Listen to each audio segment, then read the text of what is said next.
while recipes do matter, and there are recipes that are universally accepted and desired more than others, that is true. There is no such thing as the best smoothie recipe of all time. When you're creating a recipe, it's important to take into consideration so many things. One, where you're located in the world and what produce you have access to.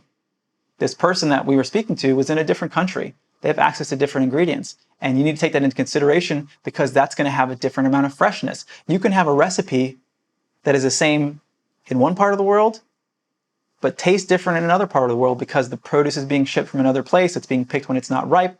So that's going to impact the flavor. The other thing too is that these elements are also going to impact the cost, right? What's good for the customer is not always good for the business. And a great recipe takes into consideration both of these elements. And then lastly, customers in different places have different psychologies. They want different things. They desire different things. So understand that this is such a subjective process, which is why one of many reasons I don't recommend people go online and pick up free recipes here and there, because you need to reverse engineer and take into account all of these factors that I've mentioned.